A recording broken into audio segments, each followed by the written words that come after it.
Ya, ibu-ibu kembali lagi bersama saya ya. Kita lanjut ya ibu-ibu ke langkah yang kelima tentang pemeriksaan kesehatan setelah melahirkan. Nah, ibu-ibu di sini ada yang sudah pernah melahirkan sebelumnya? Pasti ada ya, Bu ya. Nah, itu bagaimana setelah melahirkan, Bu? Gitu. Iya. Nah, ibu-ibu, sebelum kita lanjut ke langkah yang kelima di pemeriksaan kesehatan setelah melahirkan, saya mau minta perwakilan dari kelompok cerdas untuk menyampaikan hasil obrolan yang tadi ibu-ibu. Boleh perwakilan dari kelompok cerdas apa yang tadi disampaikannya? Oke, ibu-ibu, makasih ya. Nah, ibu-ibu semuanya, saya akan mengajak untuk menyimak ibu-ibu. Saya akan memutarkan film di sini tentang pemeriksaan kesehatan setelah melahirkan. Adanya di film 1.5 ya ibu-ibu ya. Mohon semuanya disimak.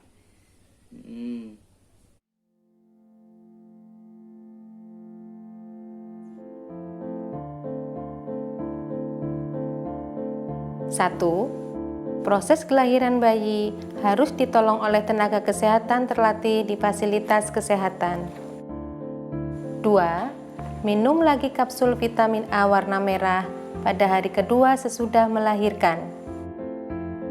3. Memperoleh pelayanan kesehatan paling tidak 3 kali pada minggu pertama, kedua, dan keenam setelah melahirkan. 4.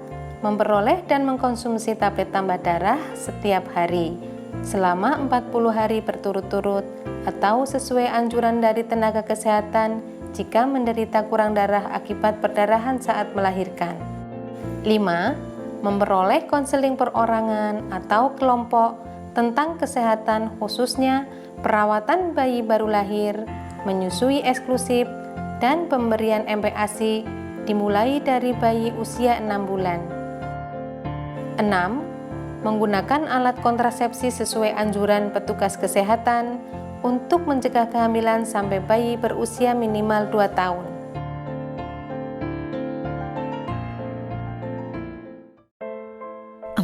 Puluh minggu sudah aku menantimu. Demi kau anakku, hari ini ku tepis sakit dan nyeri. Dan saat pecah nyaring tangismu, bahagia mengisi relung kalbuku. Mari sini nak, ku dekap erat kamu.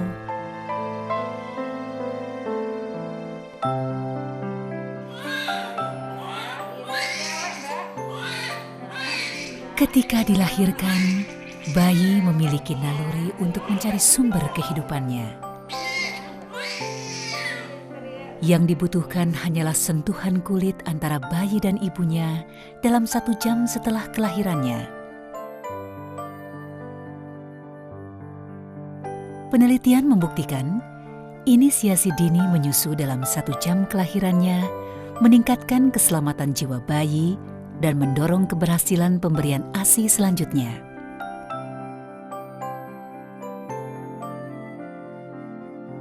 Begitu lahir, bayi cukup dilap hingga bersih dan tanpa dibedong langsung diletakkan di perut atau dada ibunya. Biarkan bayi tengkurap sehingga terjadi sentuhan antar kulit perut atau dada ibu dan bayi, dan refleks merangkak dan menyusu terjadi 20 hingga 50 menit kemudian.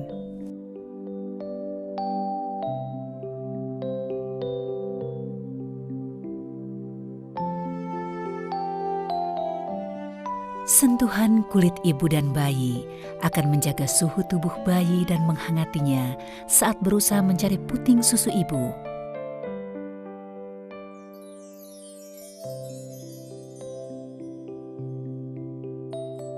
Sungguh suatu momen yang menakjubkan ketika akhirnya bayi berhasil menemukan sendiri puting ibunya dan mulai menyusu. Dia akan segera meregu kolostrum yang sangat berharga. Kolostrum atau susu pertama ibu yang berwarna kekuningan mengandung zat-zat penting untuk kekebalan tubuh bayi. Sentuhan mulut bayi dan puting ibu juga merangsang produksi ASI dan melatih bayi menyusu serta mempererat kasih sayang ibu dan belahan hatinya. Sungguh menakjubkan, mendekap dan membiarkan bayi menyusu dalam 1 jam kelahirannya, meningkatkan kelangsungan hidup si bayi. Jadi saat ini saya sudah mulai menerapkan inisiasi dini ini sehingga di hari-hari kemudian saya akan lebih percaya diri dan memberikan dukungan kepada semua ibu hamil di desa saya untuk senantiasa berusaha memberikan ASI-nya pertama kali, terutama untuk menerapkan inisiasi dininya. Saat ini itu hanya sedikit sekali masyarakat yang melahirkan tidak dengan bidan. Sehingga ketika semua bidan nanti bisa mendapatkan teori atau ilmu ini, kami optimis untuk program ini bisa berhasil. Pada hari itu saya masih ingat sekali hari pertama di mana di situ ditampilkan inisiasi dini. Subhanallah, ternyata bayi yang baru lahir itu bisa merangkak, bisa mencari puting ibunya. Inilah waktunya kita untuk memberikan hak bayi-bayi atau hak anak-anak mereka untuk mendapatkan ASI. Saya senang sekali menjadi motivator karena saya juga menyesal karena pengalaman saya sendiri yang dulu juga punya anak. Tapi dalam inisiasi dini maupun dalam ASI eksklusif tidak didorong oleh keluarga. Misalnya tadinya saya memberikan ASI itu cara meletakkan pun belum tahu, sehingga saya sekarang menjadi tahu dan termotivasi untuk menjadikan ibu-ibu yang lain itu tidak seperti saya ini. Manfaatnya saya rasakan ini 2 minggu ini, saya bandingin sama anak saya yang pertama itu lain sekali. Lainnya itu dia tidak rewel gitu. Terus untuk faktor ekonomi juga sangat membantu. Karena biasanya anak yang pertama dulu dibantu dengan susu kardus itu. Susu kaleng. Susu kaleng. Yang pertama kali yang nyuruh inisiasi itu Ibu Bidan ya. Saya pingin mencoba dan saya yakin itu bisa gitu. Ternyata bisa gitu. Dan manfaatnya itu banyak sekali ya. Saya juga cepat sehat habis melahirkan gitu. Terus bayinya juga sehat. Perasaan saya senang sekali. Orang ya ini pengalaman saya yang pertama. Kayaknya ada gimana perasaannya itu. Namanya anak ya pengen nyusui sendiri ya, saya pengen nyusuin susu eksklusif sampai 6 bulan. Langsung diparingi. Terus ini menyusui sesering mungkin, nggak usah dijadwal. Tanggal 20 diimunisasi nggih. BCG mangke. Nerek langsung. Siapapun dia, dimanapun dia, sejak dia dilahirkan berhak memperoleh inisiasi dini untuk tahap kehidupan selanjutnya.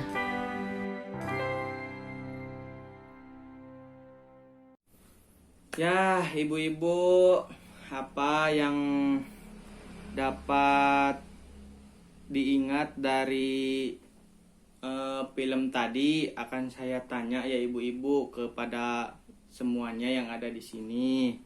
Di mana ibu harus melahirkan, ibu-ibu? Oke, di bidan. Terus ada lagi di puskesmas. Terus di mana lagi ibu? Ya jangan sampai ke dukun hamil ya ibu-ibu, jangan, karena sekarang mah semuanya zaman udah berubah ya ibu-ibu. Ada bidan, ada puskesmas, ada rumah sakit. Nah, terus apakah setelah melahirkan ibu hamil harus periksa kesehatan ibu-ibu? Berapa kali itu harus periksa kesehatannya? Ya, bagus ibu-ibu, karena penting untuk kesehatan si ibu dan si bayi. Berapa kali ibu-ibu? 4 kali. Oke, ibu-ibu pinter. Terus sesering mungkin. Ya, benar ibu-ibu. Karena kalau jarang periksa ibu-ibu itu akan bahaya juga ya untuk kesehatan si bayi, untuk kesehatan si ibunya juga barangkali. Nah, ibu-ibu melahirkan di layanan kesehatan dan ditolong oleh tenaga kesehatan terlatih agar jika terjadi masalah dalam persalinan bisa segera ditangani ibu-ibu. Tanda bahaya pada persalinan ada di buku pintar ibu-ibu, di buku pintar kesehatan dan gizi halaman 16. Ya. Nah, ibu-ibu, saya di sini akan menggunakan flipchart 1.6 untuk menjelaskan pelayanan kesehatan ibu nifas setelah melahirkan. Mohon disimak ya ibu-ibu ya.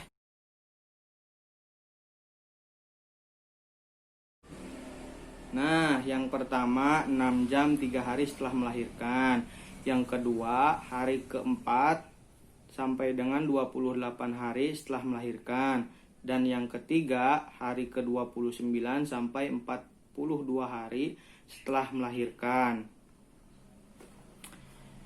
Ibu harus menghubungi petugas kesehatan jika mengalami tanda bahaya nifas. Tanda bahaya nifas ada di buku pintar kesehatan dan gizi halaman 17 ibu-ibu. Saya akan menggunakan flipchart 1.7 ya ibu-ibu di sini, mohon semuanya disimak, oke? Ya. Segera lakukan inisiasi menyusui dini atau yang disebut dengan IMD dan berikan ASI yang pertama keluar yang berwarna kekuningan. Itu disebutnya dengan kolostrum ibu-ibu. ASI yang keluar pertama berwarna kekuningan kolostrum mengandung zat kekebalan tubuh. Langsung berikan pada bayi, jangan dibuang ya ibu-ibu. Jadi kalau ibu-ibu semuanya baru melahirkan, nah si anak itu langsung disusui ibu karena itu bagus sekali untuk perkembangan tubuh, kekebalan tubuh si anak. Jadi gitu ya ibu-ibu. Berikan hanya ASI saja, jangan lupa ibu-ibu ya. Sampai berusia 6 bulan ibu-ibu, itu yang disebutnya dengan ASI eksklusif. Ibu menyusui makan makanan yang beraneka ragam ya ibu-ibu, yang mengandung berkarbohidrat. Contohnya protein hewani, protein nabati, sayur dan buah-buahan ibu-ibu ya. Kebutuhan air minum ibu menyusui pada 6 bulan pertama adalah 14 gelas sehari dan pada 6 bulan kedua adalah 12 gelas sehari ibu-ibu ya. Nah, itulah semua ibu-ibu makna dari langkah yang kelima tentang pemeriksaan kesehatan setelah melahirkan.